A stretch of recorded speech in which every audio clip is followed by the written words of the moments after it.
What's up, everyone? This is Mike, aka Junkie on Crafts and Builds, and with me, of course, is our favorite chill reviewer, T-Man978. Hello, everyone. I'm great. Good. You enjoying the warm weather here in Maryland this week? The bipolar weather. It was warmer yesterday than it is today. Yes. Even though it was windy yesterday. Yeah, now we get some rain coming in over the weekend, so like you said, every 10 minutes. But I got to tell you, we're not alone tonight. As everyone can tell here in the stream and for the replay, we don't have Dave. I hope it's okay. But fortunately for him, he is live streaming on another channel this evening. So we wish him well and a great stream. We are simulcasting on his channel, though, for tonight. So please, if you do check out the replay, not only do we appreciate you watching here on the Figure Action Podcast, but remember to give maybe a replay or a watch on either Dave's channel, True Star Screamer, or my own. And, again, we love interacting. And we'll start out, of course, with our friend Toy Mafia, shouting out those we've missed. McClowering, hello. Venom Bite, great to see you again. And Mariano, how you doing? How's dinner tonight? So, but like I said, man, we're not alone. We have some wonderful special guests that popped in. Alone. And I'm going to start out by saying they are usual co-hosts and fun guys to be around on a friend of ours, Unboxing Arts channel. Every Wednesday they do a live stream, state of the art. Ladies and gentlemen, please welcome Joey Collects and Paul Big Bear Hughes. Yo. The soundboard guy. Let's go. So, welcome to Figure Action Podcast, guys. It's great to have you on tonight. Thanks for having me. Thanks. Great to be here, man. Thanks for the invite. Yeah, it's been a lot of fun. I was, definitely want to return the favor from the gracious times that I've been allowed on the State of the Art stream with you guys. It's always a fun time, and I was trying to get Art on tonight, but unfortunately he was unable to attend. But we have two of the three amazing guys here. So hopefully we can talk about some toys and we'll go from there. But let's go ahead and start out with asking you guys, is there anything you picked up this week? Anything you want to highlight? Start with you, Joe. Joe's first. Me? Go for it, Joe. I'm not gonna get it because it's a little far right now. But I got the I go solo mode. All right. I got the Air Eagle from Fans Hobby. Do I have the box in here? I do, but the box is too far too. I'm sorry, I'm just lazy. Just lazy tonight. I picked up the Air Eagle from Fans Hobby, and I picked up. What else did I get this week? Paul, what else did I get this week? And I picked up some of the Big Bad Toy Store exclusive Night Force Cinchies. Let's say that 7 times fast. But I mean, I told you guys, well, I didn't tell you, TM, but I told Paul and Junkie on that. I thought they were black. They were like all black, but they were actually gray. I didn't like the gray at all. So I repainted them, and I thought the paint came out pretty good. So this is one I did. That's one I did. I remember you showed me pictures of your working. It looks really good. So I just painted the base black to Marvel Legends body. Then I kept the gray accents. So that's one. And then I'll probably be kit bashing the other two while we're on stream tonight because I painted the other ones black too. So awesome. Excellent. Thanks. And so I remember last night when you were showing off the Air Eagle, you had a little public service announcement or warning. You want to refresh it or tell everyone what your experience with it so far? Yeah, unfortunately, I'm too rough with my toys, as you know. unfortunately. But so I was telling everybody last night, and I'll say it again. I actually have a video that I made for my channel, and I'm supposed to be shameless plug, and I'm supposed to be editing it, and I have not yet. But pretty much, there's two main parts of the Air Eagle you're supposed to put together. There's a back part, and I'm pretty sure some of you guys watching have seen the reviews of it. But there's a back part you have to put into the front part, but you have to make sure it really clicks in. So along with that, there's a wire coming from the front part and a wire coming from the back part. You have to connect those wires and then make green and red lights. It has a light up function. So basically, I put the two parts together and I thought that it clicked in because I heard a click, or I thought I heard a click, obviously, and it wasn't a click. So when I went to put the wings and everything else on, it came apart, and in doing so, it ripped the wires. So I don't have the light up function anymore on mine. But I was talking to Four Feathers, which seems to be like a toy mayor around here because everybody knows him, and he said that he might be able to fix it. So I'm gonna I'll send him the pictures and see if I can get him to fix it. If not, it's still a cool looking thing. It just doesn't light up. But yeah, that's my PSA to the toy community, and I'll eventually have that video up myself, probably tomorrow. But We have faith in you. You can fix it. Yes. hopefully, I mean, I remember also T. We were talking, and you asked me to open the Valaverse figure. Did you ever get don't listen to me then. Yeah, don't listen to me. I got it. I did service. Okay. Yeah, I emailed Valaverse and they sent me a replacement arm, and I just dropped it in hot water and got it all loose, and then I popped it out, popped the other arm on, and it was fine. So awesome. Yeah, Wait, Very we cool. get a super chat. Look at it. Oh, we do. Wow. Wow. All right. 7 minutes. $1.99 from V Conley. Just want to pop in and reel and say hello to everyone. V Conley, awesome. Thank you. He's also shown some really awesome customizing work with his Night Force Senshi as well. So again, check that out. Guys, I love it. Checking out what you guys have been doing. It's really cool stuff. And Mariana has a question about the type of paint you use for your customizing, and if you dealt with any chipping and how to prevent it.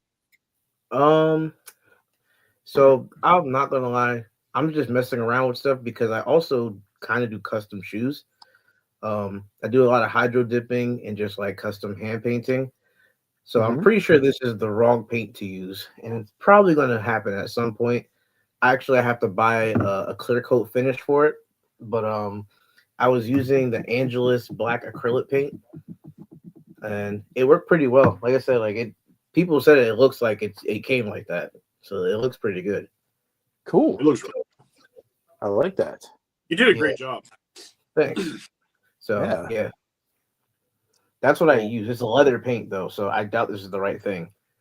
But I'm gonna buy a clear coat and put it over so it prevents the chipping and the flaking and stuff. Because that's what you have to do for shoes. You gotta take the finish off with acetone. You gotta and then put all the other stuff on. So, but yeah, it works so far. Like I said, I gotta buy a clear coat and finish it so it can't chip and all that. So I'll let you know how it goes. Yeah, definitely. Thanks, man. No problem. And it's all painted by hand, right? Not airbrushed. Yeah, hand painted. Okay. Yeah. Well, hand painted. That's a great start. We'll continue on here with Paul. And how are you? And what'd you get? Well, I just grabbed a few things from like the past couple of weeks. I get a few things every week, but off the top of my head type of stuff, I was like, oh, what's close by that I've gotten? So most recently, I met a guy on the Cabal. I'm a huge Mythic Legions fan, and I found this guy who was selling a bunch of stuff that I was like, oh, he's got some stuff that I've been wanting to get, and one of them was Brother Mandibulus. So I definitely had to get him because Necronominus is coming, and I need my skeleton army built up so that I can have everybody all displayed. And he's awesome. and I love him. Even though he's an older figure, he still holds up really well, and I love it. But I'm definitely gonna make some like I'll probably make my own like custom soft goods, like some raggedy robes or cape or something to display off of him, because the soft goods that came with this particular figure were kind of like early in the soft goods stuff from Mythics, and they were not great. They didn't hold up very good. Mine are actually like stained because the black and the red material had been stuck together in the package probably for years and years, because it had never been opened, and it was bought when it originally came out, and I can't remember how many years he came, probably 6-7 years he came out. So they were like stuck together, and the black bled into the red, so I was like, oh, I'm gonna have to make my own, and that's fine, because I've actually made soft goods for a bunch of my Four Horsemen stuff. Really? They've all turned out pretty well, so I'm gonna go there and do that with him, and I'm also gonna make some for this guy. I got my snake. Wow. Yes, the Ninian. Yeah, the Ninian Sentry, right? Ninian Sentry. He's awesome, and I'm also a huge Motu fan, and so Snake Men go well with anything He-Man now. But I want to get some material that is akin to this coloring, so that I could maybe make a sash or something to accent him, and I'll definitely do that. This figure, if you love any Legion stuff and you haven't gotten this figure, get this figure. Treat yourself. It's so good. Like, just the sculpt, the paint, everything about it is really great. The only thing that I would change about it is more soft goods, because I do like soft goods, and I would like to put more on him. But I'll make my own, and probably have my mom help me out with that, because she's like a seamstress, so she can do a bunch of stuff. But and then also, because I do love Motu, I did get the new Karen mode Flying Fist He-Man, and he's awesome. I do love him, but yeah, that head sculpt is ridiculous, but I kind of love it because it's so ridiculous. I gotta get the Thunder Punch He-Man that's coming out, or maybe it's already out. I gotta get the Thunder Punch one too, and it's also got an equally interesting haircut and head sculpt. So, but yeah, I'm waiting on a bunch of Mythics too and things. So. Yeah, that He-Man is definitely to complain to HR, bro. Yeah. Oh, he wants to speak to your. Oh yeah. Oh yeah. Well, I never knew you made soft goods, so now I'm gonna have to start sending you some orders, and because of that, I had to agree with KJ. I am not that good. I'm really not that good. What? I'm a stud. Thanks, KJ. Stud, man. You are a creative juggernaut, man. No, I'm not really that good at it. I just do it for myself. It's just for fun. I would never inflict such disappointment on someone as to get some of my soft goods. My soft goods are pretty much just for my stuff. You're so modest. I know. I just make my own little, and they're super I don't even stitch them. They're just like it's really just like cut up, and I weather it myself and all that kind of stuff. Like, do you slash wires into it or anything? What was that? Have you done any wire work with your soft good capes or anything? I haven't yet. That's something I want to try to do. Because I have friends who have gotten into it. My friend Brandon 206 Toys, he has made like wiry webbing for Spider-Man figures and stuff like that, and so he's got some experience with wire, and I'll probably talk with him a little bit about it if I decide to start doing it. I probably will at some point. And then also have to confer with Mama Hughes, because she will probably give me some good pointers. Okay. I am a big. Yeah, we're gonna have to have a special room for you and KJ after the show here. But, no, really, really cool pickups that you had there, especially with the fun stuff in Mythics. I'm sure that you've seen some other stuff that's coming out, and the book Head Pack on the 6th. Oh Oh yeah, all the new head, the new heads coming to Cosmic. Mm-hmm. Wild noise. Yeah, just like a lot of good stuff's coming, and it's gonna cost. Oh yes. It's gonna It be. always Oh costs. yes. Yeah, you got the Silver Knights. I gotta try not to order too many of them. Yeah, I just pre-ordered 2, and that's good enough for me for that in the book. I did too. So. Yeah, I did too, and I was like, but I could get 2 more in different heads and things. Yeah, and I also saw that Big Bad moved up the 4-pack of the skeletons to March. So I mean, as expected, they were coming in early. So That's awesome. I did not, and see, that's the thing is, I did not go in on the skeletons because I had just bought 2 of the regular builder skeletons that came out, and so I was like, well, I just got 2 of those. Do I really want to get another 4-pack? Yeah, Yeah, I do. I want it, but yeah, I'll probably end up getting it. But it's just another thing. And then the dragon's coming, and then like, what am I gonna do? It's never ending, man. Never ending. Can't be true, right? I literally see the figure action checked at the top. Yeah, I see it too. So I'm not sure, but Titan, thanks for giving us a heads up there. Hopefully, it's coming across now. But let's roll into the man, the myth, the legend, T-Man. I am good. Yeah, it's almost Friday. Yes, it is. This is my non-haircut appointment weekend, so I get to sleep longer, which is great. But I feel like I got a bunch of stuff, but I didn't because Junkie on Crafts and Builds, I came to pick up some stuff from him, and he loaded me with a whole bunch of things. Oh, I got more Some for of you which too. I got to get to, but others I didn't. This one, because he couldn't help himself but buy like every single one until he got a bloody one. I was able to buy this one Yeah. off of him. I reviewed it today, and before we started, I got to the very end of my editing. I just need to add the music and my little watermark in the corner down there. Let's see. The editing, man. We need that music. We need to click that video.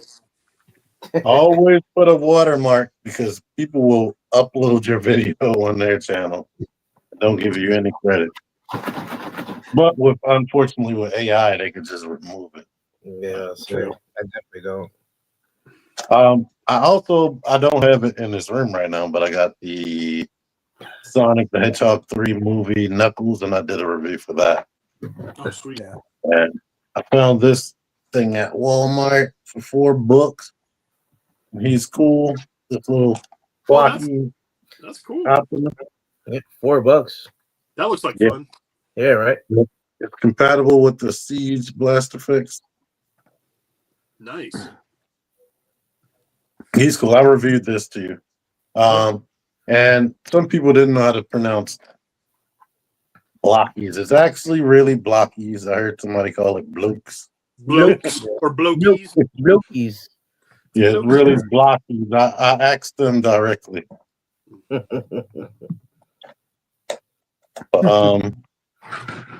I'm gonna keep mine short. That's it. Right. Junkie, how are you? Doing well. It's a light hits across my glasses here, but it's been an interesting week. Summarizing with some hopefully some good news in the next couple of weeks about a position within my company that I just interviewed for today. There we go. For the round 2 of our candidate selection. So I think you're gonna get cool. Yep. Congratulations, because I know you're awesome. You got it already. Yep. We'll see about that. So No, you got it. You got it already. You're Definitely. all right. Well, I will hold that. I'll let you guys know. Hopefully, here. But it's been a late week. It's a rare thing to say for me about stuff coming in, but it's been some things that have been pre-ordered for a while. and we'll go small to big, I guess. First thing is on. Am I doing it? So I was watching one of the great content creators we have here, especially with toy photography, and that is Jared Sir Dork. I'm trying to get this piece working here, and I saw him do a review of some Etsy stuff, and you know how much I love watching creatives and their talents and stuff. So, I can't get it working, but he showed this really cool designed Coke dispenser Oh, that's or Coke can dispenser, and it does have a light up feature. I just need to pull the little thing on the back. It takes a RS-230 or 2030. So, and what it is that when you open up the door, there's a light that's built in the back that lights up. So I figured this was perfect for some photography with some of my extreme sets or some other stuff I build. So, but what I didn't realize was the guy who built this lives in Bosnia. So Oh, I wow. ordered this and a pair of drums back in December, and they arrived Tuesday. So really cool looking, though. I mean, it's really nicely built. And like I said, the electronics, I'm not great with electronics, even though I did a lot. There's Joe. Yeah, oh, What did you say? You heard he- me.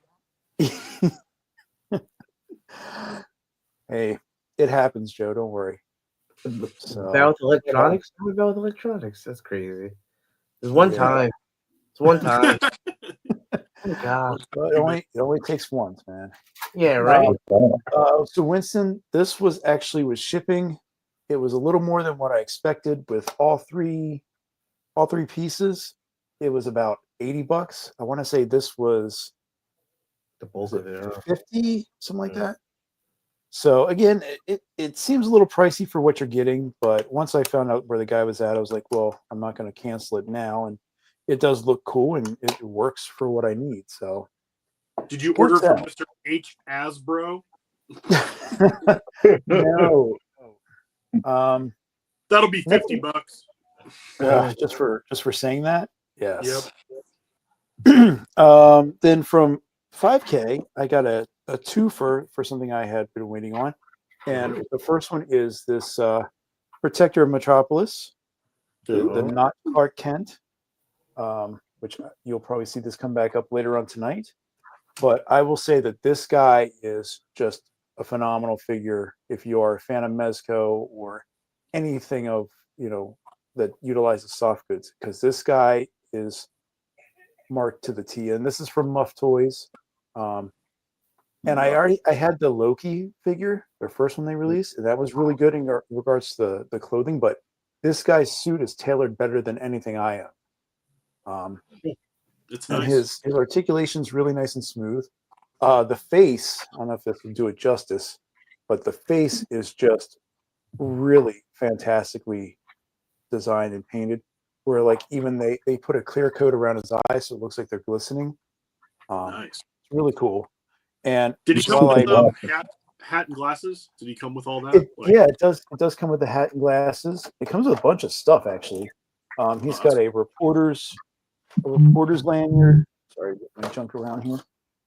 He's not going to put the glasses on because he's traumatized from dropping them on the carpet. Yeah, I was telling T, I took it into work because I always take something in to fidget with, and this guy has these glasses which are literally something that feels like it's going to melt in your hand because it's just so tiny. And Oh, just yeah. delicate. Oh, That's going in the And carpet. yeah. that's exactly what happened. I had them on his face because I was messing around with it just to see what I wanted to talk about. Yeah. And a coworker came up and bumped the table and he fell forward, and all I saw was like the glasses just go. So Yep. I'm down on my hands and knees with my ass up in the air underneath my desk for like 15 minutes, just rubbing the carpet over and over and over again. And when is that coworker's funeral? Oh no, it was like I said, we were fortunate we found it, and the guy, the individual who did it had no no sense of awareness at all. So he's just kind of like walking around, and then comes back around when I'm on the floor. He's like, "Oh, you dropped something?" It's like, "Shut up, yeah." About to drop your ass But in a minute. Well, I that's was- why you're I going to was remember nervous. this for boss. Word.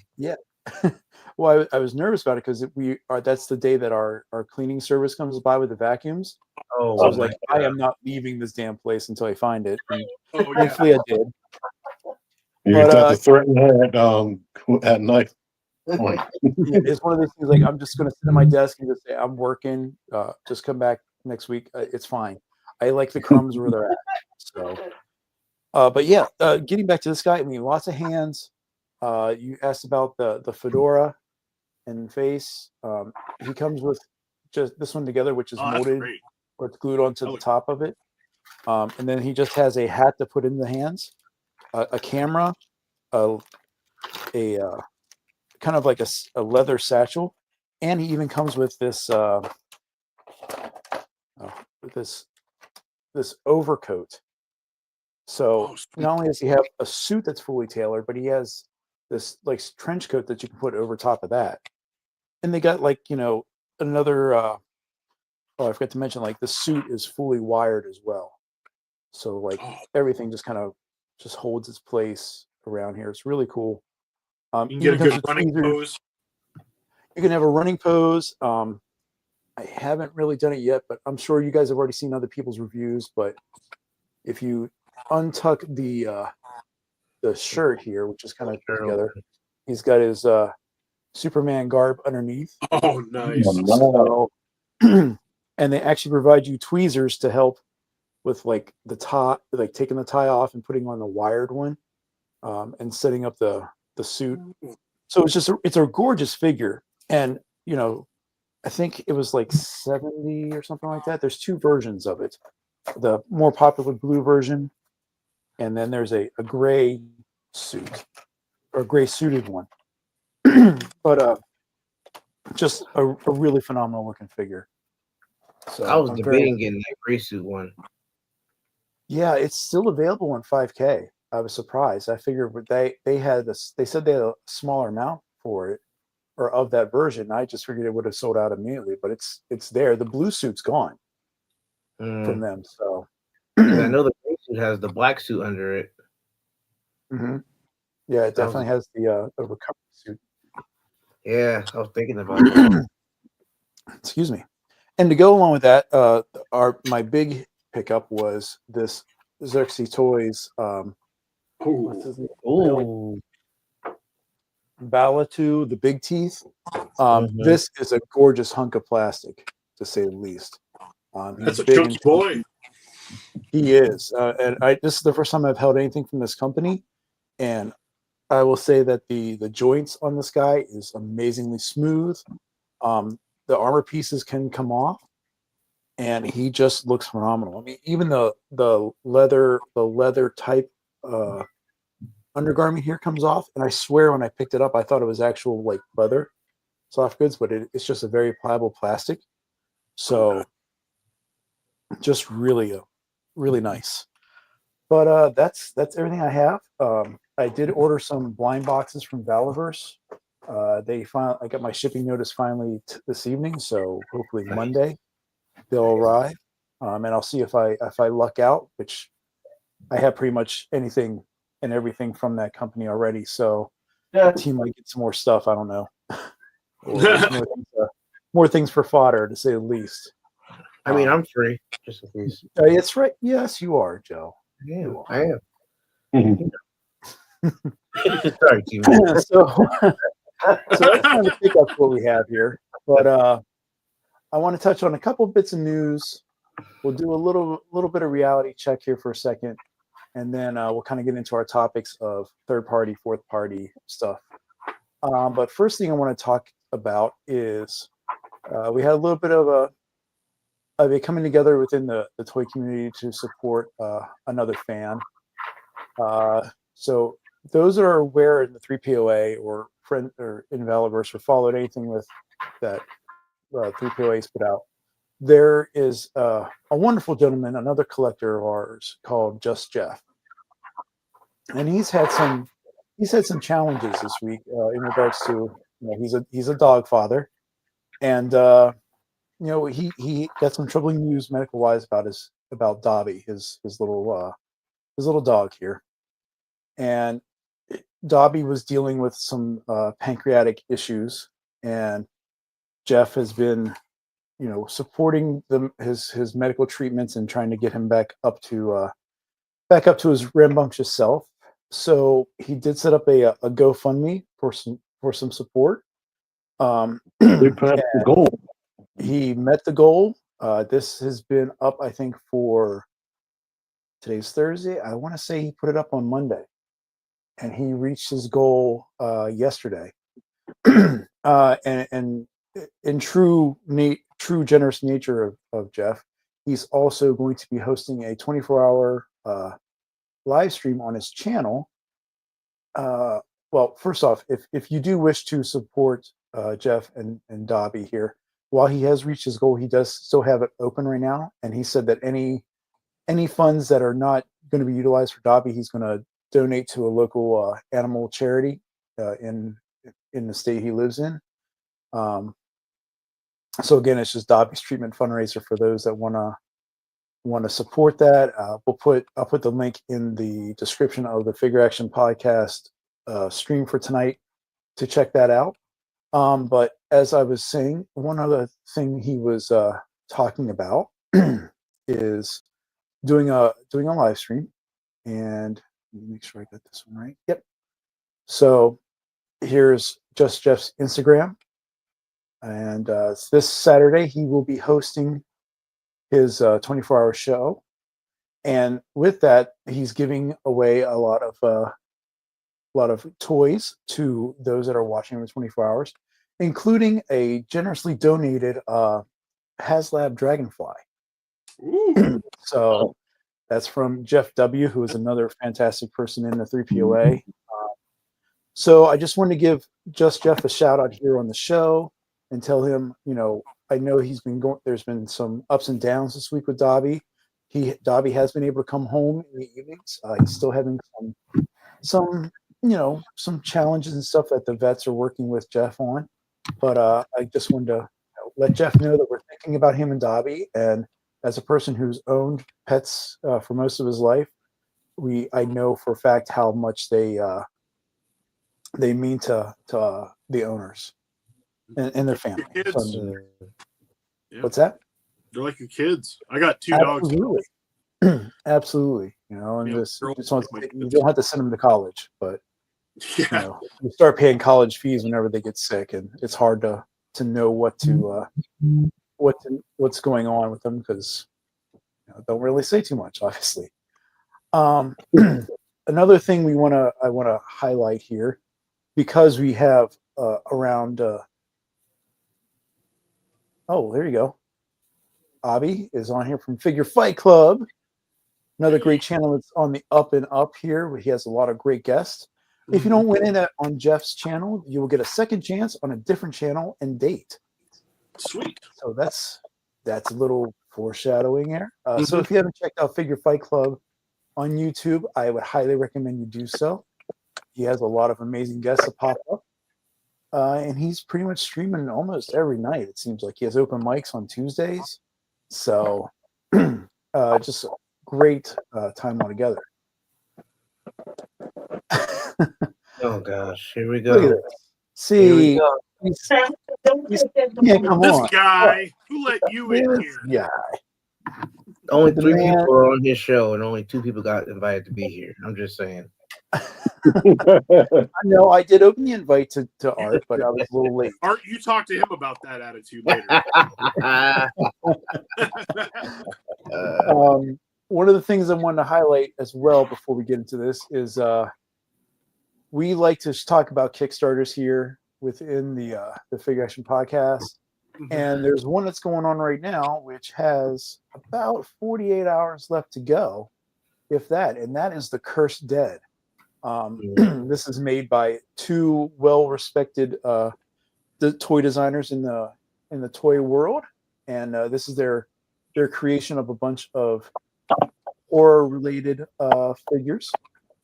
And their Kickstarter had a goal of $175,000, and they are about 92% of the way there. Oh, With, wow. like I said, a little over 2 days to go. And this is something we've normally seen. They were sitting, I want to say yesterday, at just about 49%.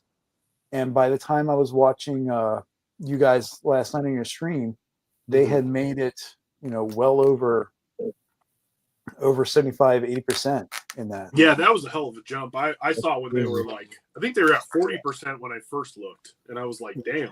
Like, I thought they were. Didn't you bring it up, Junkie, on like last week? And they were like, it was like 9 days to go, and they were at like 20% or something like that. Yeah, it was one of those things where we're sitting there going, are they close? But then, as I'll be saying, BBTS had their figures up for pre-order as well. So what I assume is correct that they finally got those initial pre-order numbers in from BBTS, who have historically supported a lot of really awesome Kickstarters, whether it's Meta Travelers, Brutal Realm. Those guys have been successful. So more than likely, this is going.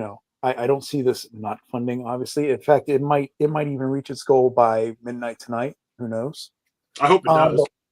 I hope so too. I did back one figure. It was the Krampus or Krinkle, especially after watching the little YouTube video that told the story of him. I was enamored by it. And of note, this is something that even though people were kind of critical of the cost of the figures, the basic figures are about $40, and then the deluxe figures with soft goods hit about 85. It was a little spicy, but still, it's the quality of what they were showing here. And they've also produced a new update here, about 40 hours, and showing the first stretch goal for them. And that is the Manglers. So this is it's kind of utilizing some of parts of the basic buck, but I do feel like these new sculpted pieces here for the arms and legs, and obviously the hands and feet are all new, as well as the head. So it's really cool for those that have been, that have backed Savage Crucible, and we know their Wave 3 figures are going to be more of this type of amphibian style creature. This is something that's definitely going to be a cool way to add into it. We're looking at, again, 6 3/4 to 7 inches tall, 2 sets of heads, which is a Mangler head with looks like articulated jaw, as well as the skull, which has been indicative of all the figures they've been producing. They have the skull head with it. 4 sets of hands and 2 sets of feet. No weapon, unfortunately, and that's something we were seeing with the deluxe side. Most of the basic figures had some sort of item with them, but overall, this is a stretch goal. It's pretty cool. Hopefully, they can, as they continue moving forward in their success and getting funded, that this might see the light of day. But yeah, again, best of luck to the guys here for the Cursed Dead. That one's cool. It looks like it's got strong Creature from the Black Lagoon vibes, Gillman vibes. I like it. Absolutely. So yeah, very cool. But while we have a lot of stuff to talk about in regards to third party, I want to start off with one bit of good news here. Something to watch over this weekend is MegaCon. Our first big waves of huge conventions are starting up here. And what we have is Hasbro is going to announce the next HasLab for the Transformers line. They're going to do one. Another one. I thought they were stopping HasLabs. I thought that was like not a thing this year. Yeah. No, obviously, I think that's changing here. And I was wrong. I said this weekend. I meant February 7th. So it's going to be cool. And this is the first time they've. I think they said they've revealed everything in MegaCon. So Evan and Emily are going to be there to talk about live product reveals behind the scenes, as well as MegaCon. So, any thoughts on what this could be? I mean, we've had 3 HasLabs now. I'm not a Transformers guy, but I was gonna ask you guys, like, what do you think it is? You guys are more Transformers people than I am. Dare you not be a Transformers person? Well, It might be to cap off. Well, no, I don't know. Now that I'm saying it out loud, it sounds stupid. But, just say but it. they could give us that unreleased Unicron from 1986, and that could fit in with the missing link Transformers line. You know, all they have to do is pivot some elbows and knees and ankle pivot. Or it could be Primus to go with Unicron. I could see them doing Primus. I could see them doing Primus. They've been talking about Primus a lot. Primus would definitely fit in with the age of the Primes. And they even showed Primus, spoiler alert, you should have watched the movie by now. They showed it in Transformers 1. Yeah. And that's the thing, too, is like, because people, I feel like that was a pretty well-received movie. So I could see them doing that. That would be something that I think a lot of people would want it, too. Yeah. I mean, we've seen what the HasLabs they produced so far was Well, they did Victory Saber. Star Saber or Victory Saber, excuse me. Yeah, They did Victory Saber, and then what was the other? They did the Death other one. Sword and Omega Prime. Yeah, Omega. Yeah. So we have Professor Soundwaves giving a bit of a hint here of what he thinks the Megatron RID. I don't think that doesn't have to be a HasLab. That could be a leader class or a commander. I could see them doing commander for that one. But I mean, you know, it could be anything. It could be something that we just can't even imagine them. You know, I really hope it doesn't fall flat, because I think Transformers fans deserve to get something better. Yeah.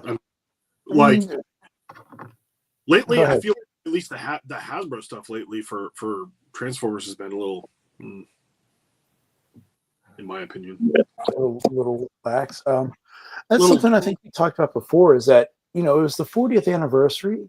They released the first Transformers movie since 86. Mm-hmm. But the toys, I don't know. I don't know if they rung through with in regards to celebrating that anniversary as well as some collectors and thought it would be.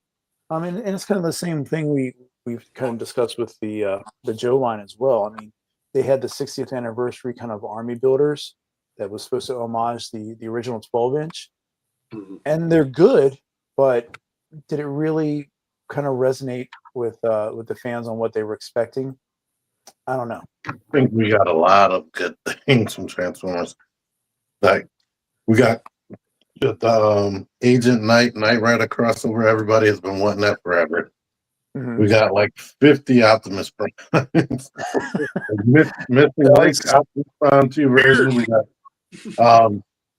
Super Genrai, the G1 Universe Legacy Optimus Prime. If you were too cheap to buy Missing Link, I think they finally released Bumblebee for Studio Series, even though I don't think that was Studio Series Bumblebee. That was just a Bumblebee. That was the movie one, right? That one's clogging pegs everywhere.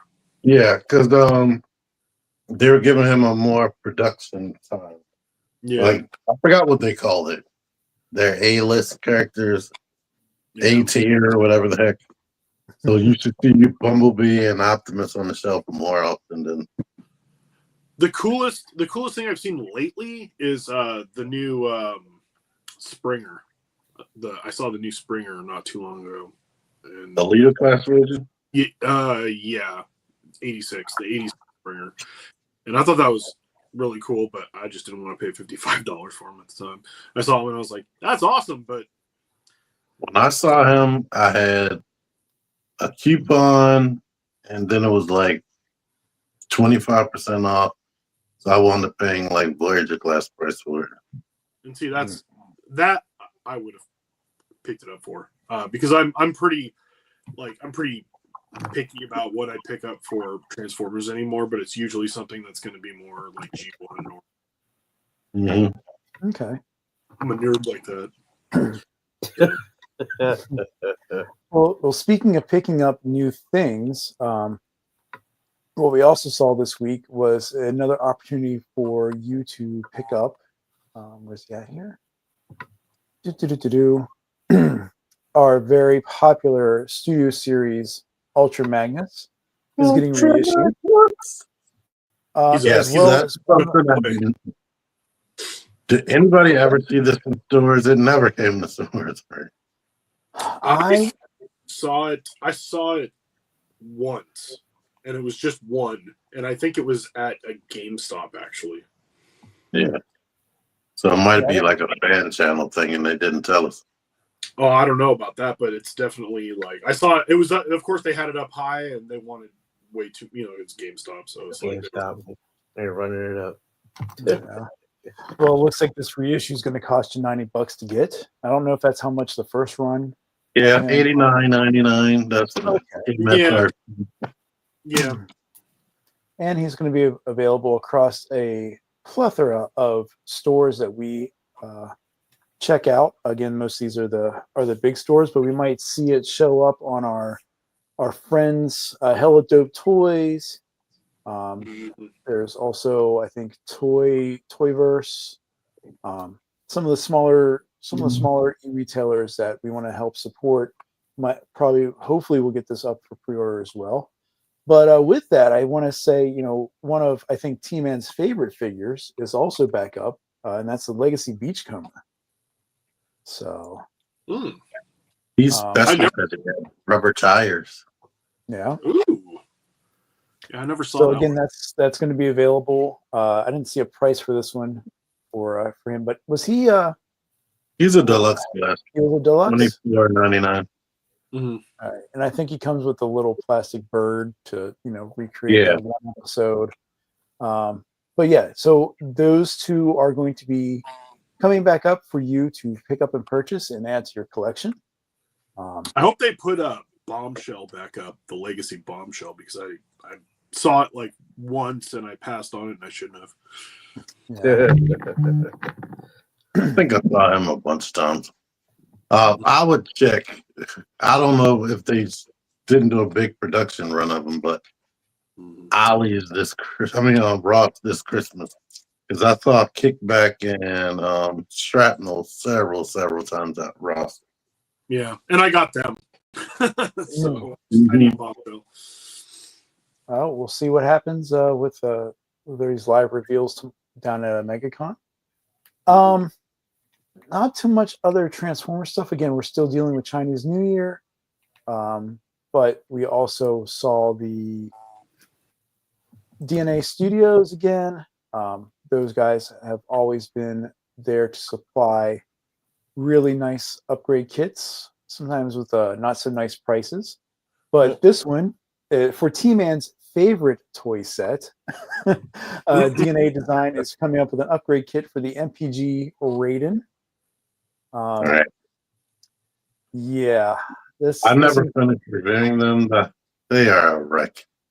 That does make it look better, but transforming them this week to put back in the box to send back off, that was a nightmare. Trying to figure out how to get their arms back together. Yeah. And then they're almost completely transparent plastic. So you're struggling to get the thing back together, and then you're scared that it's going to break. Yeah. Well, as I said before, when I started my channel, I was trying to do some Transformer stuff, and then I realized it takes a special person to be able to transform a figure like this in front of the camera, and I don't have that skill. So that's where I rely on T to show me how it's done. And I just failed you. Yeah. I reviewed 2 of them and gave up. Yeah, so this provides a framework for the trains to actually connect, and it's a little more. It provides a lot more stability. Again, this combiner set was not the highest. Do they have pictures at the bottom? Let me see here. They do. So let's. They were showing that it can kick higher. It actually lets the arms go out or something because it has like shoulder component. Yeah, it actually looks like it provides actual joints for the arms instead of like one little peg here that it appears to look like. And yeah, definitely, the crotchal area here. Since Art may still be looking, I feel like if I don't touch the crotch like he does last night, I'm not doing him. Zoom in on it. Can you zoom in on the crotch, please? Oh, let me see if I can do that for you. Hey, there we go. My system is not the greatest here. I'm doing it on one screen, but Need some crotch in your life. Drew G, I will toss this to T-Man to give you that answer. What series was this bot shown in?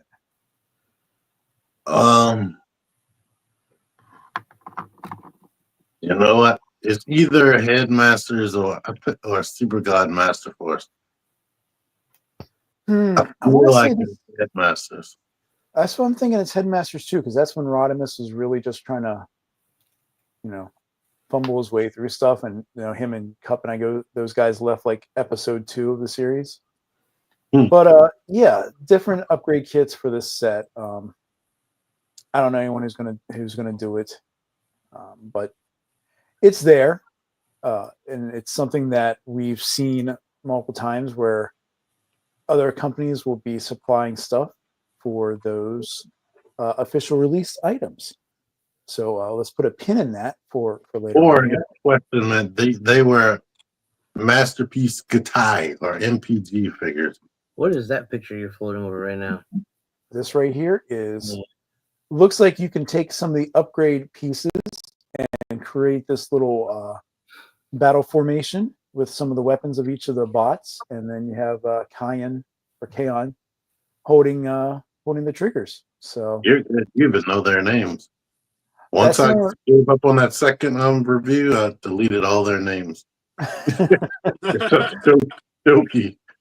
so you're saying this guy really left a good impression for you. So that one, I never got him, so I'm like, let me just send them back.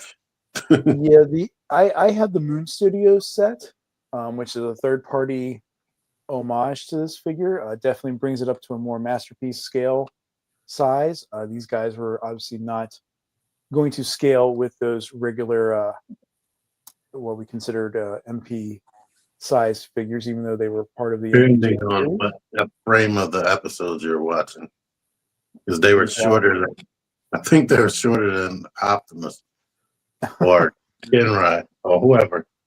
Yeah. So that's a lot of the Transformers news that I have picked out here.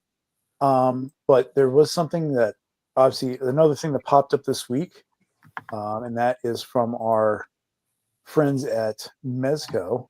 And I know you guys talked about it pretty in depth last night. Other than the fact that Art didn't refresh his screen because he was talking that it was available, and as soon as I clicked the link, it was like, oh shit, it's waitlisted. Rookie mistake. So Biker Gomez and his bike came out for pre-order here, I say yesterday, and it really looks cool. I know you guys talked about it in depth. If you guys, I like the idea of it. Yeah, it's a really neat little,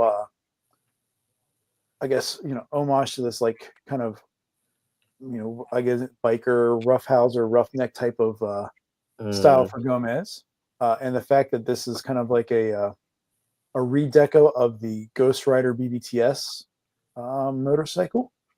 But one of the cool things I didn't know about till you guys were talking about this was the boombox actually opens up and holds a couple cans of beers that comes with this accessory set. It's 40, and it's cool. I really like it.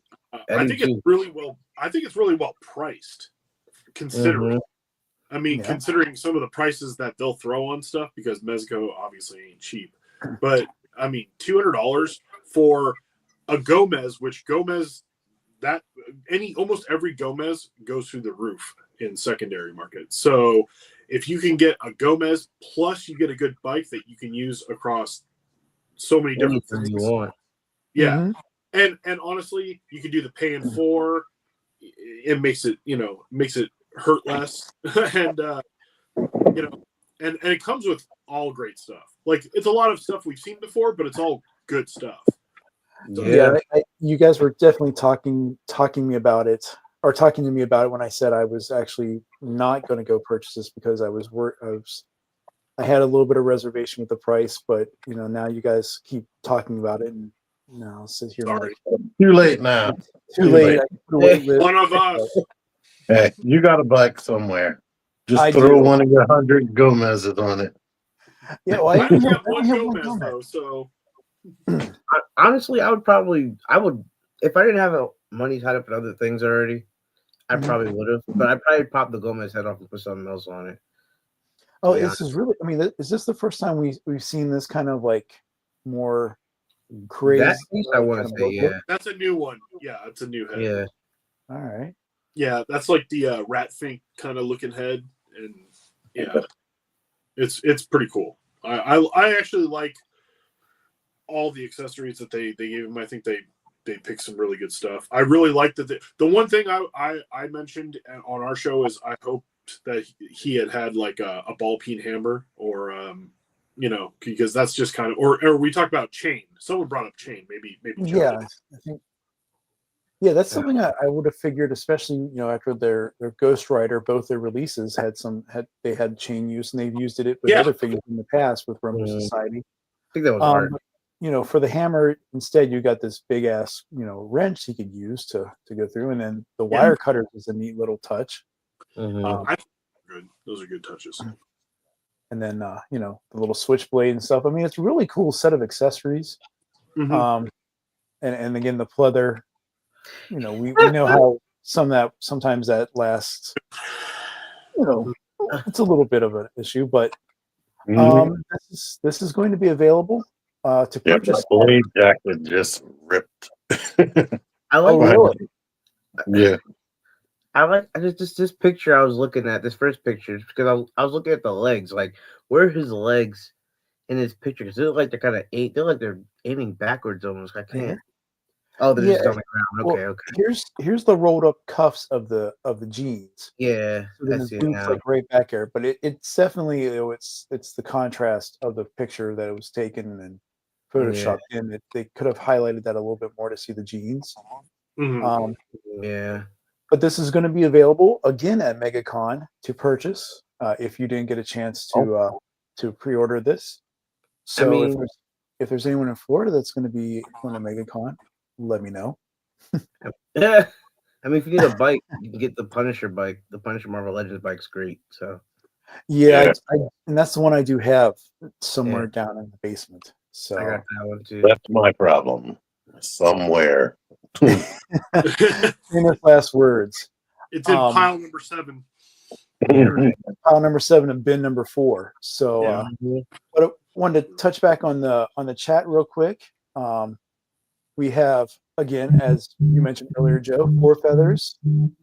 Told you. 4 feathers. Hello to everyone. Yes. Mariano was passing on the Raiden and also maybe on the Biker Gomez. Titan, growing up in the Bronx, collected enough cockroaches to last 2 lifetimes. Oh, man. That's why I was laughing. That's why I was laughing. So, and Mariana says, take Gomez and put him on Rekgar. There's a great way to meld your collection pieces together. Oh, yeah. So, really cool. What or else on Jump Keep, whichever one. What else did I want to show off to you guys real quick before we get into things? Here we go. To talk about our little bit of Motu news. Let me get that up here for us. We do Motu? Paul does that? I'm like the only one. I'm on the Motu Island. Where is that? Oh my goodness! I have a bunch of them. So, talking in case you didn't know, it was like another language to me. So, well, you're also like 15. So yeah, 16. Get it right. No, I was going to say 12. Oh, all right. I'm going on Paul, what we've seen here a lot lately with Master Universe is a collaboration here. Yeah. Can you give me a little TLDR on this whole thing of Turtles and Master of the Universe? So yeah, so it's basically the it's the Turtles Master of the Universe mashup. They're doing a Thundercats mashup coming up soon, which they just released some pictures for that, and it looks cool. The one offhand that I have close by is I have Hordak. This is Hordak, but it's like mutagen Hordak, where he's got like he's shooting the mutagen ooze, which is funny because he had the slime pit, so he it works. And then he's got cool like fold out wings and stuff like that. This is Origins scale, if you know Masters of the Universe Origins. So it is pop and swappable, these figures most of the time. But yeah, they're like reimagining, mashing up a lot of stuff. It looks like they got Clamp Champ here, and then they got it's one of the Snake Men. It looks like Vipor maybe that they actually like did a mashup for, and then another Leo and another Michelangelo. So if I see that Cringer or Battle Cat, the He-Man figure, multi-figure, I'm probably gonna get that. Yeah. Oh, the one for Thundercats? Yeah. The one that's like, yeah, where they basically made a Thundercat out of Cringer, which is awesome. I want kind of all of them for the most part, but yeah. I'll pick and choose. I definitely want Lion-O. Well, I'm sure looking at this cross sell of this, I guess this wave or all the figures they've done so far for this crossover. I mean, these are the new ones. Yeah, this is the new one. Yeah, this is the new. This is like the upcoming for the next waves, and they've already done like 4 waves, I think, of the Turtles figures. Wow, like, there's a lot, and a lot of them are cool, but I just don't need them because they're not really what I'm looking for. But there's a few in there that are really just like this really good. Super Shredder looks pretty wild. Yeah, the Leatherhead that they did is really cool. Did you get Bop Steady? I didn't. I did Too Bad Steady or whatever they call it, Bop Steady. Yeah, Bop Steady. I haven't seen it yet, but I've seen pictures of it. I haven't seen it in store. I usually like to. I kind of pick these up. Yeah, they're definitely Target. Yeah, Target or Walmart. Like these are impulse buys usually for me if I get them. It's not stuff that I'm going to pre-order. It's just like if I see it in store, I'll get it. If it catches my eye, if it's one of the characters that I really like, I'm a fan of Donatello, so like when I see the Donatello ones, I'd probably get them. But everybody likes purple. I know I do. Nope. I hear there's a gang that strictly focuses on purple. So. Do I have but yeah, I mean, it seems right like now. it's a pretty interesting thing. I mean, I've seen the figures at Target once in a while when our Targets actually do have figures available. But it's pretty cool. See them. I always see them, but I always see the ones usually that I'm like kind of on out. Well, would you guys? I've seen all of them because I'm not trying to buy them. So I've seen like every single one. Yeah, that Clamp Champ looks cool because it looks like he's in new colors. So I have the Origins Clamp Champ, which I really like. I keep most of my Origin stuff on card usually. Until I get bored one day and then I rip it off the wall. But, but if they come out with one if they come out with this version of Clamp Champ and he's got a bunch of cool stuff and he's got some different colors, I might get him just so I can rip him out of the package and play with him. Okay. Well, Titan's definitely trying to do a lot of deep pools here with collaborations. So Merton and Tribal Rock, definitely something I would be interested to see if it ever came out.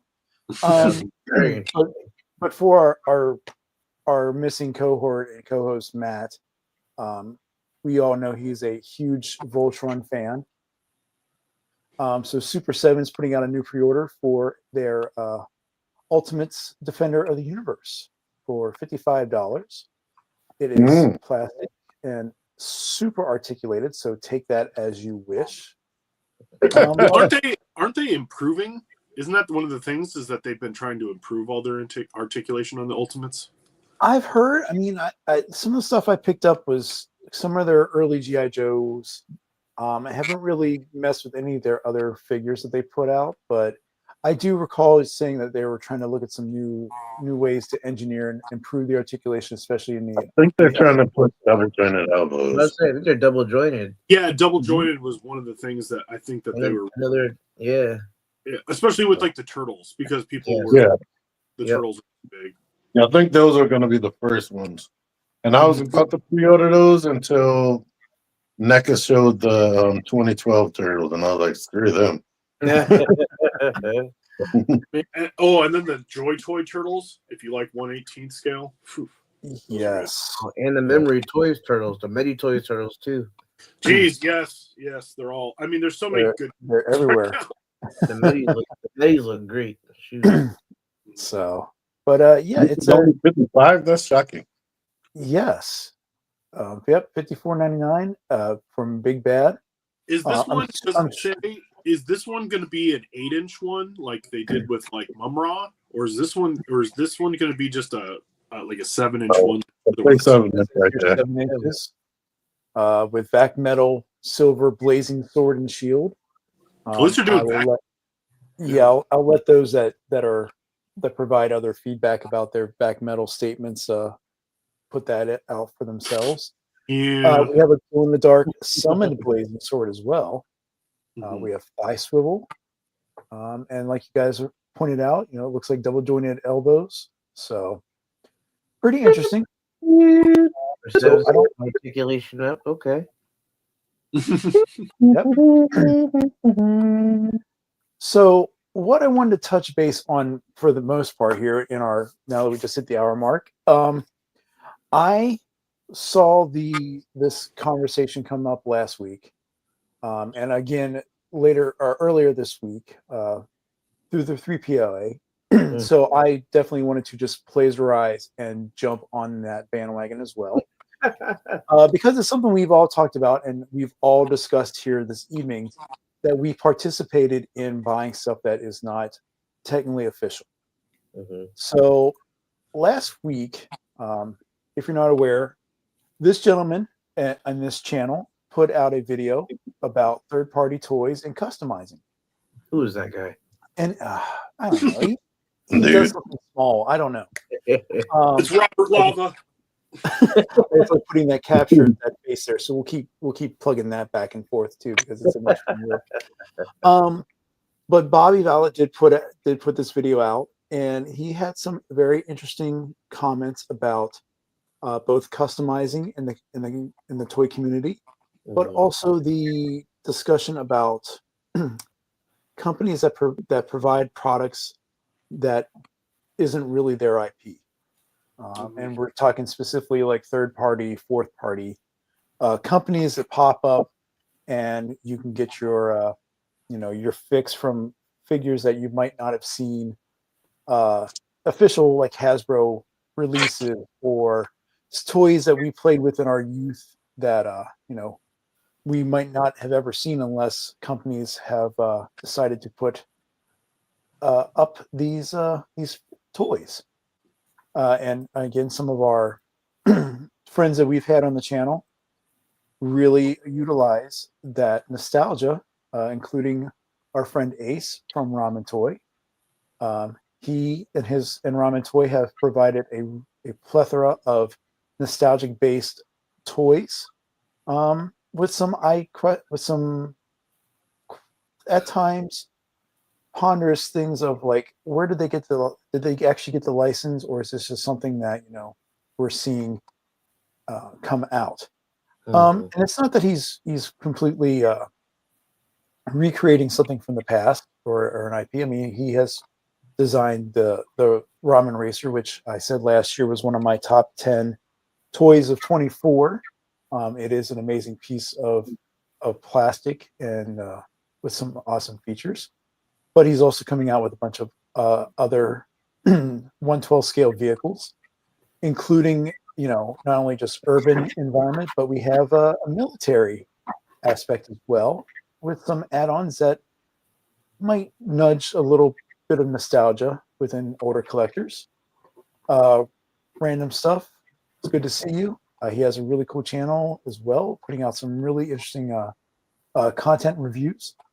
But overall, we have, like I said, Ramen that puts some stuff out, but we've also seen the increase of a lot of more third-party items. And one thing that popped up this week, which I thought was pretty cool, I'd like to get your thoughts on.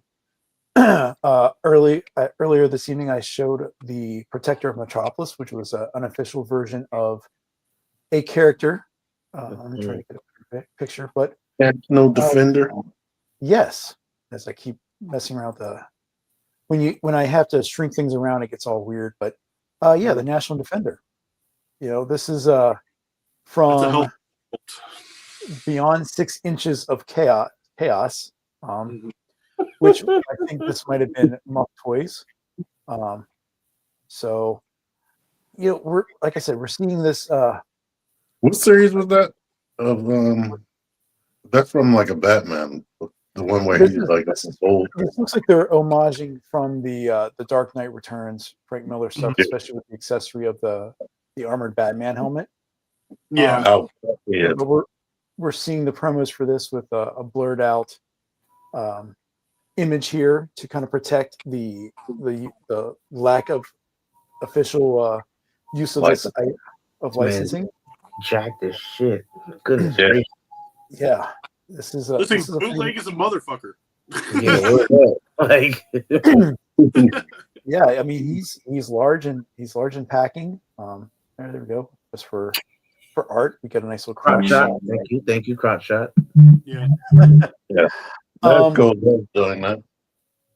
Yeah, so I mean, this is definitely something that puts us directly in the viewpoint of like Mezco and their figures that they license out across a variety of IPs.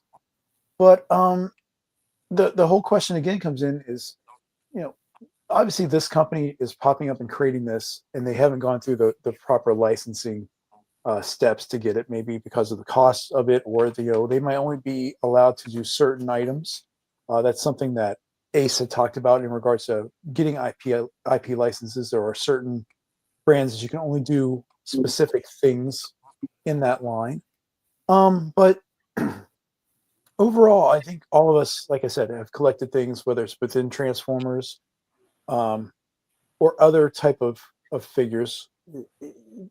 Is it coming down to the fact that is it something we're just getting because of the need, or is it something where we're advocating for IP infringement? We have an impulse, a spending impulse, and when we see something that looks cool that the other companies aren't giving us, you get it. Like there is no other jacked, soft, good Superman out there. So there's probably tons of people that want this.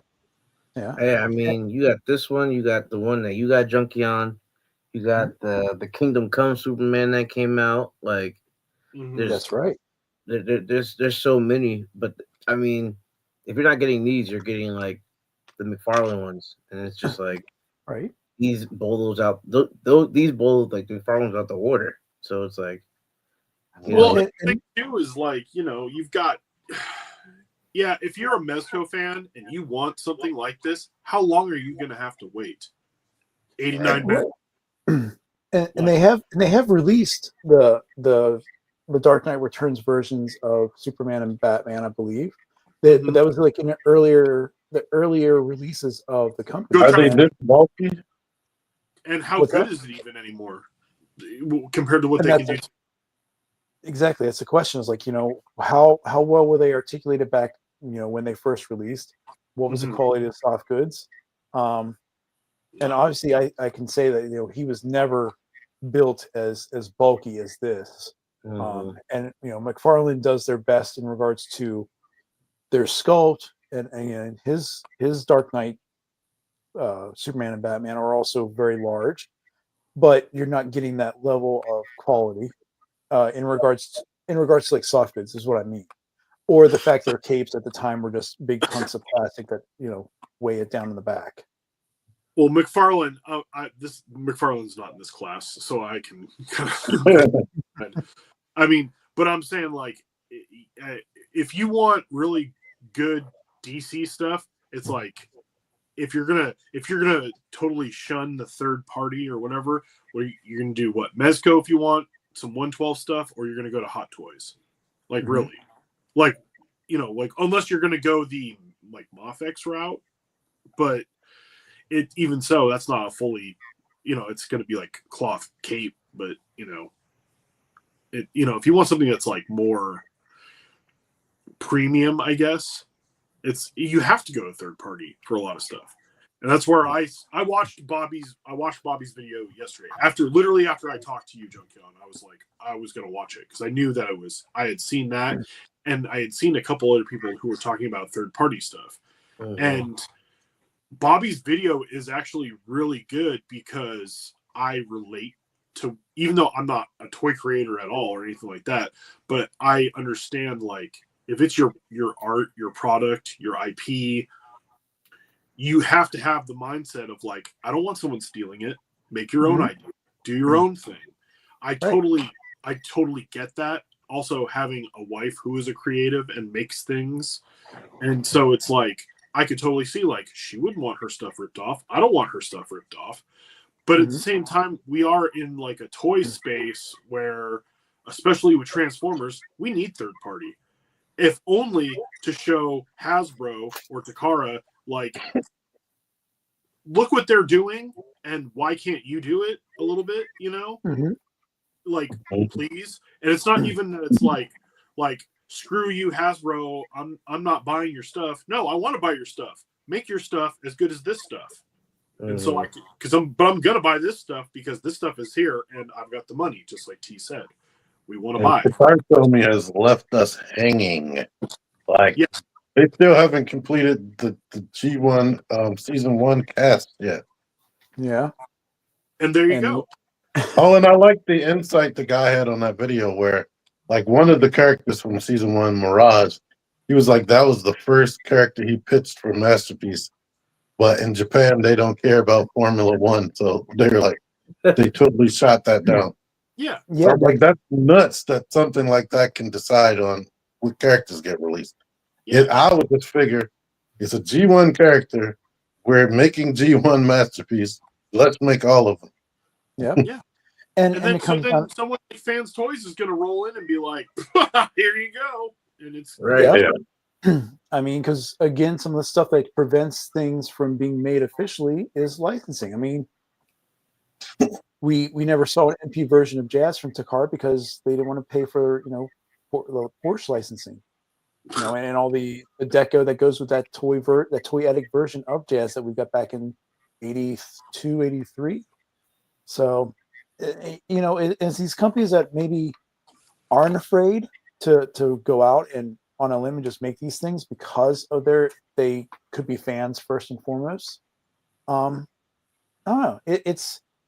I understand the whole aspect that Bobby took in that video in regards to it's my IP that I bought, legally with Action Force, because Hasbro wasn't doing anything. And then he took that and morphed it into something that was his own. And I know he has some heartache with another company that creates figures that some of their accessories definitely harken back to the IP that he's bought. But that's not my fight. I, like you guys are saying, am a guy that wants to have a good toy, and I have the money to do it. And if someone is going to provide that to me, am I really at fault for wanting to buy that? That's nuts that Hasbro doesn't come after them when the stuff clearly looks like the stuff that they still own. Like they own the characters and all. Mm-hmm. Well, Bobby did bring up a good point. Maybe they feel like you're small potatoes and I don't care. And then also on top of it, if a lot of it is in a place like, China, overseas Asia, like, is it really going to be worth it to get into an international flap over this stuff? Or do I even have a leg to stand on in doing it? Yeah, it's probably a lot of money and a lot of time invested in it. But I mean, I feel like these third parties they're trying. Not saying they're trying to, but what they're doing is pushing the envelope for a lot of these other companies, like in the Muff Toy.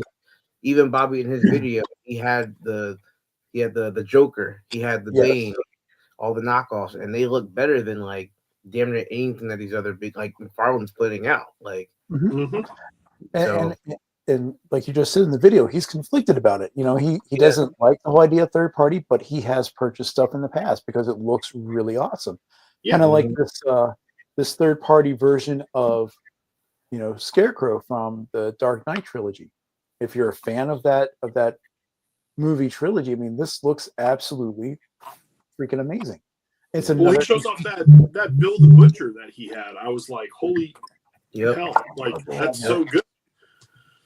Yeah, I mean, but just looking at this, and this is another part as well, where like larger companies like Hasbro, it's not like they just are going to go and just make things. They have to answer to their stakeholders, and they have to work within their budgets. So that's where sometimes we see things. The quality of some things may not be what we expect from them.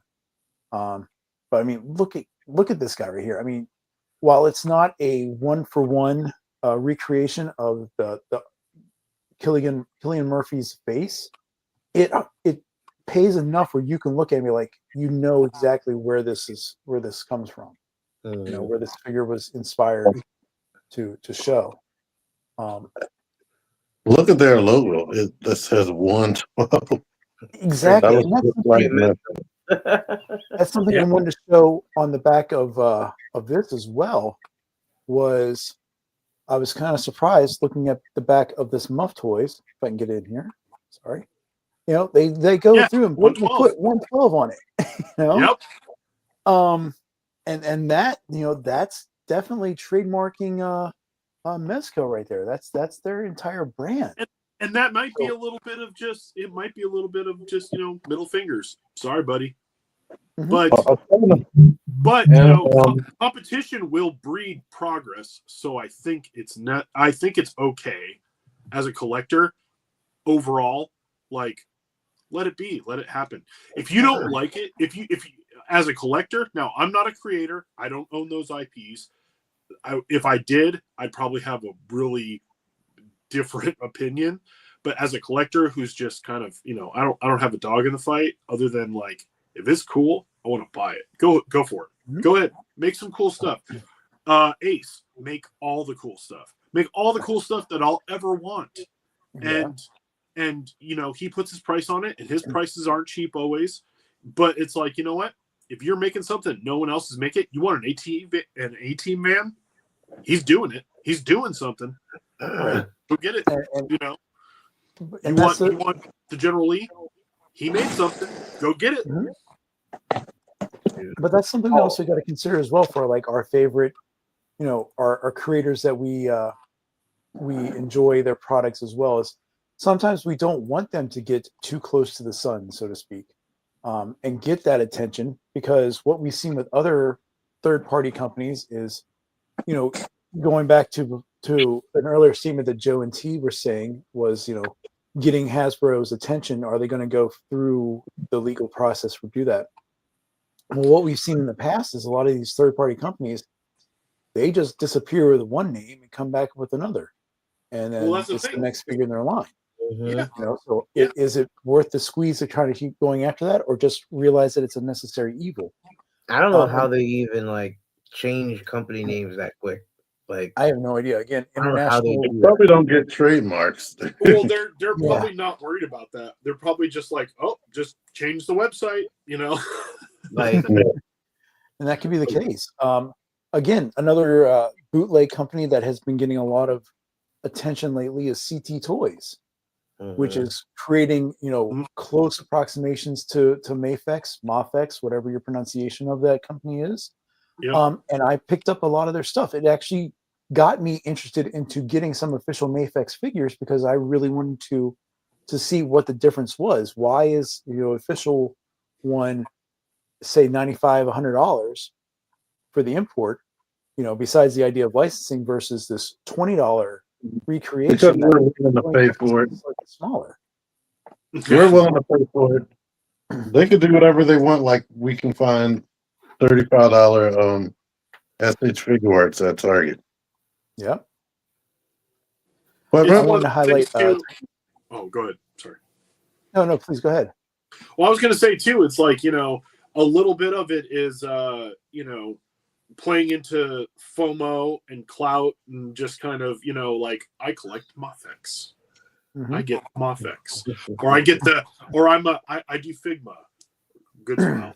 Like I do that, and I think it is kind of name branding a little bit too for people. So it's like, yeah, they might know that there's CT toys, but why am I gonna say, oh yeah, this is a CT toys when I can go, oh, I got Mafex, I got the Hush Batman Mafex, Hush Batman. Yeah, and it comes down to when that comparison and scrutiny comes into play. You say you have this a Mafex Wolverine, but he's shorter than the official. So what do we have there? I mean, but it's the whole idea. Like honestly, especially pointing back to the Wolverines that they produced, they're smaller and they fit better in scale for the character. And that's something that you think about for your display, for your photography. They fit in perfectly. And I want to highlight Titan's comment here. He feels there's a distinction between third-party transformer companies and action figure companies. With Action Force as a character design, it's the design, but Transformers, it's the engineering. I would say yes, but not yet. Because it all comes down to the trademarks and the characters, the lore of it. You can create, and we can attest, our friend X0 has an entire shelving unit, dedicated to Optimus Prime. And it's one of those, like, how many primes do you really want to have? Well, this one transforms differently at the doors, where this one, the head actually kind of rotates backwards and stuff.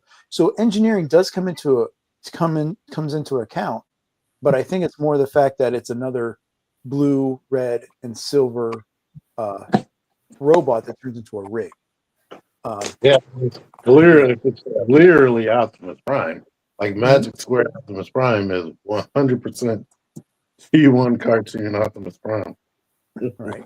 And New Age, they did that packaging for that Megatron that looks exactly like Studio Series. I thought they would never do anything like that. They're begging. I think it says Destron Leader on there, which is actual Takara name. Yep. I go back to like what Paul said, and it's like, if it's just something cool that I want, like I'm gonna buy it. Like Paul, every week when we go live, like, or in general when we're talking, like what's a figure that I always say I want? I want the TV show version of Static Shock. Yep. And I will never get it from McFarlane. He will never do it. Or if you do, it's gonna be a letdown. I'm sorry. Yeah. Yeah, it is. It's 9 times out of 10, it's a letdown. Well, so it's like you said with Icon last night, it's not the classic costume that he was in issue number 1. Had a good head sculpt, had a great head sculpt, like the soft goods, but the body and just like we all know that McFarlane Static Shock is shit. It's terrible. Like, give me TV, give me the mask, the braids, give me the garbage can that he turned into a little board. Give me that. And if it's in Muff Toys and it's $112 and I gotta pay $80 for it, but it's soft goods and it looks great head sculpt, perfect, fine, I'll do it. Like you said, it looks great and it's what you want, and I'll do it. But like, you're never gonna get that from any other company over here. So like, if it looks great, then get it. And well, like when we saw that Superman we just looked at. Oh, I'm sorry, what was he called? Justice, National Defender, National Defender. International, whatever. He was great, and it's like he did have a real like Dark Knight vibe to him, Dark Knight Returns vibe, chunky boy, that oops, and so that's probably fulfilling the need for some, but they wouldn't have made it unless that someone out there is like, yeah, I want the roided out, chunky Superman, and I'm gonna buy it. And you know what? They'll put their money up for it, just like if they were putting their money up for a Mezco. And we've seen the product. You've got some of the products from them. It looks good, and it's probably going to be high quality, and it's going to fulfill a need. We got the money. Have our money. Take all my money. Exactly. Like, and I want to say throughout our conversation about this topic, none of you had said, well, because I buy third party, I'm not buying the official stuff anymore. Exactly. It doesn't detract. Now, I will say, I will put an asterisk with that, and T can probably relate to this. That is sometimes not the case in the Transformers community. There are those that are third party first, specifically with certain brands, whether it's Fans Toys, X-Transbots, Fans Hobby, that they will only have that version or that brand of a character, and they will gladly wait as long as they need to until that company makes the next character, whether it's like we said before with Mirage. Takara probably will never make an empty Mirage, but you know what? We've gotten 3 T, am I right? X-Transbots, no, MMC, Fans Toys, and that fourth party Star. I forgot what they're called. Deformation? I forgot what they're called. Yeah, it was something Star, then they went to Deformation Space, and they went for something else, whatever. You got DX9, the little spindly one? Yes, that's right, because they did the translucent. Or wait, am I still thinking? Yes, but it is the sometimes I'll get a character because Takara told me didn't release it. But then as soon as Takara told me reveals whatever, I want the official one. Okay. And that's perfectly fine too. If you're looking for fillers to take that spot until something official comes out, if ever, and if not, you at least have that representation for your collection. I got a Valion from X-Transbots, and when I saw the official one, that pretty much almost threw it in the trash. Yeah. Oh, and that's something Titan comes along here and say as well. Third party is what got him into collecting, especially looking at some of the official things. Maybe he's talking more retail wise or chug scale, but there's corners that have to be looked at in order to produce a toy, and I think we've seen that here in the latest Devastator releases across the board between third party as well as the that you can spend third party price. Yes. So I guess what we kind of summarize here tonight between us here is we understand toy creators, especially ones that own specific licenses. They will guard those licenses with their lives. They will guard those design elements that they put into their product that makes it their own. Whether it's about knocking off Action Force, or is he specifically talking about them? No, when we say knocking off, they look like generic army men, with the exception of Pandora. Correct. And now we can also harken again. It all comes back to what's been done before, and I think something we've always found out interesting was Hasbro kind of stole an engineering IP idea from Mego. With the Real American Hero, they took the figures from Chips and said, we're going to do this type of articulation. We're just going to put some snappy words to really highlight that our figures are different. And it's really just a recreation. No one is officially knocking off Action Force. His heartache was with the designers from Restaurant Fiction, specifically with the really fantastic line of Operation Monster Force. If you guys haven't ever put your hands on them, they really are gorgeous looking toys. you I know, have for one. 112 figures. Again, it's this concept is unique in regards to it's kind of like a mishmash retro horror military action together. But it's some of the accessories that were in one of the figures releases that definitely harken back to like the original Palatoy villains. So Crimson Shadow and such. So that's kind of where, you know, again, a lot of Bobby's justified heartache with those designers come into play. Again, I don't have a dog in the fight because to me, they're both amazing figures and they complement each other. So I'll sit there and play with, you know, let my kid mind go through and create these stories.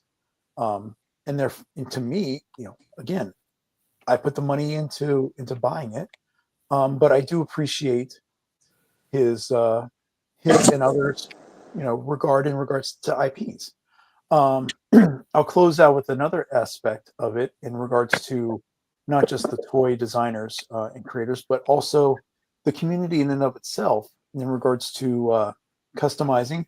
Joe, you know, you showed some really awesome stuff, and again, the work your photography and showing the work of your kit bashes and stuff, and all the heads you have stuffed in places. Really shows a lot of creativity. You know, it definitely brings out the playability features that we all wanted to have as kids with our toys. Another aspect in the community that we've seen are those that have the ability and capacity that I don't have to actually take some of these designs and put it together for 3D printers to print and create their own vehicles. Play sets. Some really prominent designers that come to mind as Mark II Designs, you know, and through his work of just kind of recreating and you know creating stuff in for the existing Classify line, he was brought on as a consultant and designer for some of Valorverse's weapon sets. Made some good ones too. Absolutely, you know, and that kind of harkens back to the question of, is it really designing, or are you just taking something that already exists and upscales it? The darker side of all this that came out, one of the things this week was there is a 3D printer creator who has taken and upscaled existing G.I. Joe vehicles and has sold those files, you know, to supplement his effort. Unfortunately, it appears that there's been some, whether it's an unhappy customer or someone with an axe to grind, but earlier or late last week, early this week, that his the creator's files for all his STLs that he sells was made available to the public. So if you wanted to make a 3D print a classified scale Sky Striker, you know, this creator was offering the STL files for a certain amount of money. But now all that work and effort is out there and available if you know where to look for those files. And some people would say that, you know, that's due justice. They're not his files, they're not his vehicle designs. He just took something and made it bigger. Versus another 3D creator that I've talked about a lot on my channel is Pixis Designs. Now he's gone and actually created his own unique vehicles, like I showed with the Pack Rat, that he created from scratch. There's another guy that I've been talking to a lot recently, Tanner 3D, who's actually made some really awesome 1/18 scale vehicles that he's designed based off kind of real life vehicles. And he makes those available on Patreon. You just pay, you know, $5 a month and you have access to these files. So it's another aspect, like, well, is that crossing the line? You know, you're not asking, you know, you're not getting permission to have those files available. You're not getting permission to design a Sky Striker or a Whale and making it 1/12 scale, and then you're selling those for profit. Is that something that, you know, you should be supported? Should it be applauded or lauded? No. You know, If somebody else made it and you're actually selling it, that's crazy. Yeah. Well, right. I mean, like that would be like I took again Tanner 3D's STL files for a motorcycle, and I 3D printed it, and then I showed it to UT and said, hey, what do you think about this? I love it. All right, well, $20, and this one's, the files in that are yours, and this is yours. That would be a definite license, or to me is a violation, because this guy Tanner designed it from scratch. He's providing a way for you to get these files relatively cheaply. I just took it and made it, took advantage of it, and now I'm selling it for double the amount, just to line my pockets. That's a line that I think definitely needs to be viewed at. Get my money. What's that?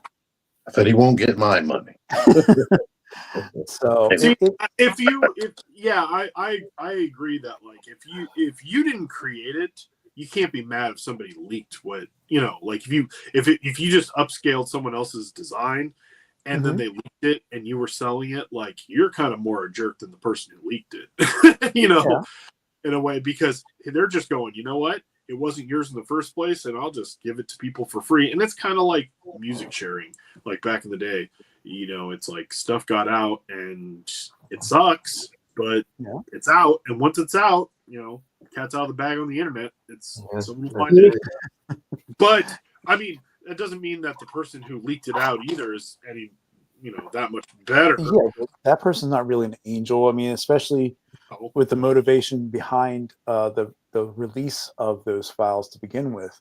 Was very. I'm not going to go into detail about it. You guys can definitely look it up and see what's going on with that creator.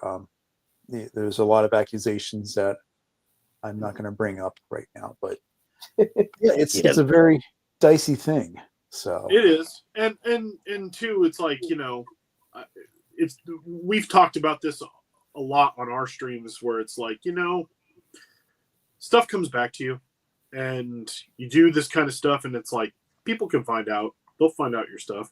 And I've seen so many, like, I'm not going to name names, but there's definitely been some people who have done some shady business in their personal lives that is very uncouth and illegal, and you treat people a certain way, maybe online, and maybe someone's just going to go, hey, guess what? I found your, your legal issues outside the internet, and I'm going to put it up. And the thing is that it's like, they don't put out information that's not already public knowledge. They're just finding your public knowledge and they're putting it out there. And guess what? They don't have a problem with dragging you through the mud, because maybe, I'm not saying it's okay to just like you brought it on yourself, but you might have. I mean, the old adage of, don't throw stones, you have a glass house or something, or karma's a bitch. I mean, I definitely, if I was on something that blew up, I'm sure someone would pull out some screenshot of something sometime where I was like a jerk to somebody online, and I'd be like, oh yeah, I did that. Yeah. I mean, there's owning it and understanding that you've done stuff, because again, that definitely, you get into an online argument on a Facebook group about something. I like Coke, I like Pepsi, and you guys, the two people go back and forth with name calling and stuff. I mean, that is remembered. People's mothers, and or then you start getting family and stuff. It definitely elevates something bad. Yeah, I've done bad things. So, well, I mean, it's, but I'm just saying, like, if you're stealing, if literally you've crossed into stealing, like Ace from Ramen Toys, I'm not saying he's stealing, because he designs this stuff, and it happens to look like things that people want. I don't really got a problem with it. And he's making things that's like, we want a Brave Star, but guess what? No one's making the damn Brave Star. So guess what? Go get the Marshall. Did you see the potential licensing that Ramen Toy is going through to make a 1/12 scale kit? I hope so. I hope he does. I need to find that up real quick to show. You know what? And that's the thing, is like, these are things that we want and no one's making it. So you go out like if you're going to design your own. Now you're not taking an existing toy from like 1975 or whatever and like as long as you're not stealing something from somebody or and upscaling, I mean, and that's okay too. I don't have a problem with someone taking a previous toy and upscaling it, but like when you are making money off of it, yeah, you are infringing, and so that will probably come back to you in some way or shape or form. But I also, and Bobby brings up in his video, customizing, because customization, especially I love Four Horsemen, and customizing is a huge deal, and I have no problem with people who customize or wants to kit bash, like do it and have fun at it. And they do sell their own, but the thing is that Four Horsemen embraces that. They want that. They want people to take it and make something awesome about it. And I know that Bobby doesn't feel so good about that. He doesn't really feel that great about people doing it. Well, I will say that, with his experience at Legion's Con this past year, he definitely changed his tune on the whole idea of customizing. Once he started seeing this when he talked about it. Yeah. So I definitely want to bring this up just to kind of show it. And this is actually from Ramen Toy. So Ace, don't get upset. But without sound or anything like this, but this is something that 4 days ago, and I saw this and I giggled like a little kid, because this is something I remember having the original kit 2000 back in the early 80s, but this looks so fucking awesome. And the fact that it as we'll see here, it has all the modularity to go into super pursuit mode, lights, and sounds. Dude, this is something I pray he gets the license for this, because I would buy this immediately.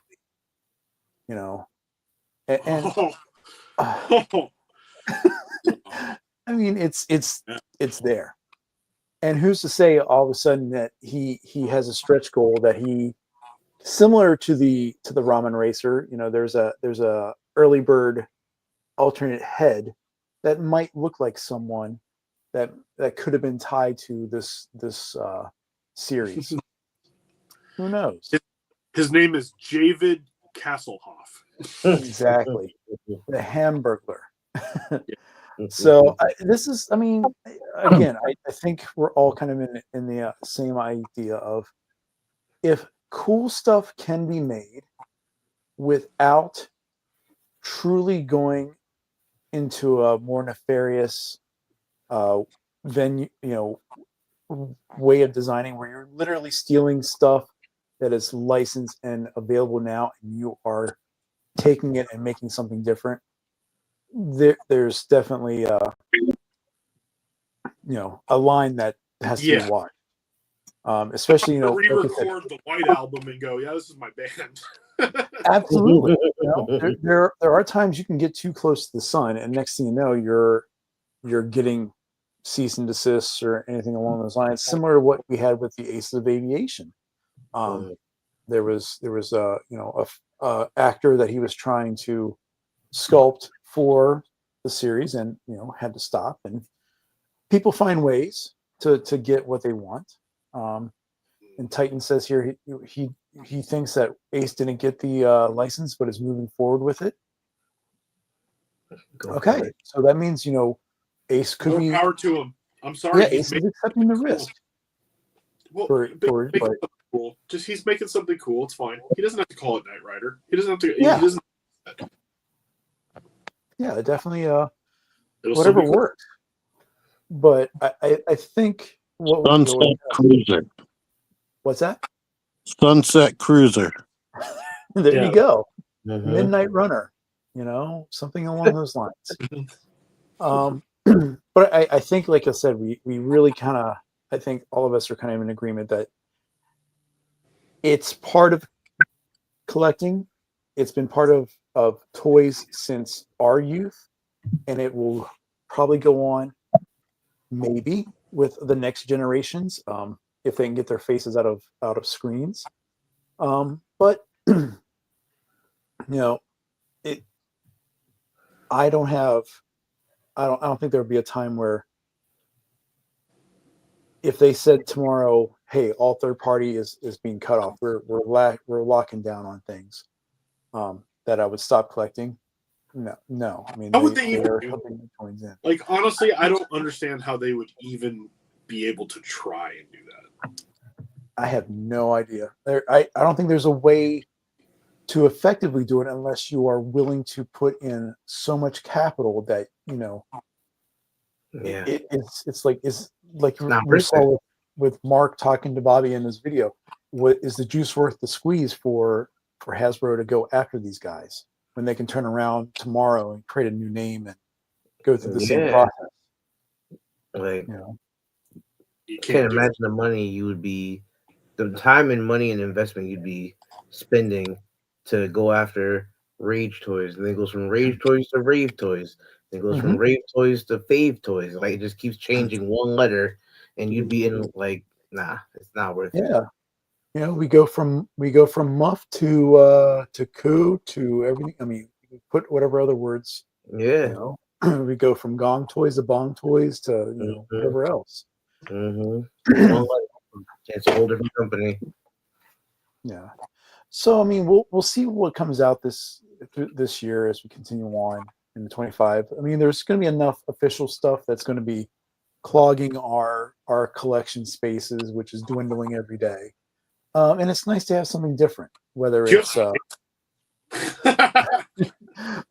whether it's a kind of not Clark Kent or a vehicle that you can swap out parts optionally and create something pretty cool. So Samurai Ruler, interesting. But I guess we're coming up on 2 hours. I said we were going to leave it a little earlier, but I also am not going to humor T and say we're going to be here till 1 a.m. So, but I do want to thank. 1 a.m. I won't be. No, but I do want to thank you guys for popping on tonight. It really has been a pleasure. Thank you. No problem, man. Anytime. Thank you.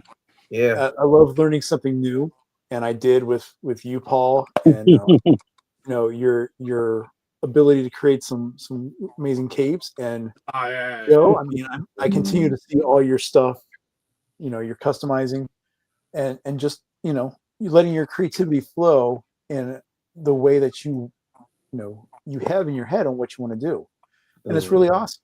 And I think that's one of the cool things that helps really make you personalize and have a connection with your collection. It's not just buying Appreciate stuff; that. it's making it your own. I appreciate that, man. For real, I really do. I hate toys. I don't know. Well, as we close out, guys, I'll give the floor to you on how viewers who might not have seen Unboxing Arts streams with you guys and all the hijinks that goes along with it, where can they catch you here on the interwebs? Joe, I'll start with you. Joey Collects on Instagram, on YouTube. Subscribe to the page if you or to the channel if you guys want. Check me out on Instagram, and Plastic Cannibals on Facebook. That's the Unboxing Art page. Share your toys, your collections, anything. Honestly, we just bullshit on Facebook and just put up memes and everything. Just laugh. It's just all out of the reality of daily life shit. Like, we just like to have fun. And then check out Unboxing Art live stream. Me and Paul pretty much run the show because Art's a piece of shit. But I mean, yeah, you can't even come on here, but he leaves these awesome comments like, "Hey, great show, guys." Yeah, no, that's why I said he's a piece of shit. That's why I had to make him look like a bad person. Now, you know what? Plug me, Joey Collects. Fuck him. But it's a great time. We just talk toys, shoot the shit. We have great people like Junkie on and T-Man on. So that's all. Oh, thank you, Paul. How can we reach out to you, man? Mostly I'm on Facebook. I do Plastic Cannibals, which is a toy group, which is Arthur's Toy Group from Unboxing Art from State of the Art. I'm also on State of the Art every Wednesday at 4:30 Pacific, 7:30 Eastern. Nice. And we just like Joe said, we just screw around and talk about toys and make dumb jokes and get berated by our awesome viewers, and we deserve it. We get demonetized. And I am on Instagram, although I haven't posted in a while because I'm pretty lazy about my Instagram. But I am on there as Thunder Paul Big Bear Hughes. So Awesome. But yeah, pretty much it. I don't really do much else. But I'll go on to anybody's show if they have me on and they can listen to my word. head yap. Oh, that's awesome. And of course, Or T-Man 978. You know him, you love him. You know where he's going to be at every Thursday. But check out his YouTube channel, Instagram, if you want some toy hunts. Facebook. And Facebook as well. And then me, I don't create anything. So, but I do need to follow through with one of the goals I had for 25, and that's be consistent. And I've been editing stuff off and on this week. So, that'll be up soon on the YouTube channel. And I keep trying to take some more photos, and put them on my Instagram because that's how I like to celebrate my toys. But, next week, hopefully we'll be back. We'll have True Star Screamer back on here, letting us know about some of this awesome stuff that he puts on his YouTube channel. Matt, I hope you feel better. Toilet paper is your best friend, and so is but everyone, thank you guys for watching tonight. Thank you for the replay squad, and thank you for everyone in the chat. You guys are awesome. We'll talk to you again next week. Yeah.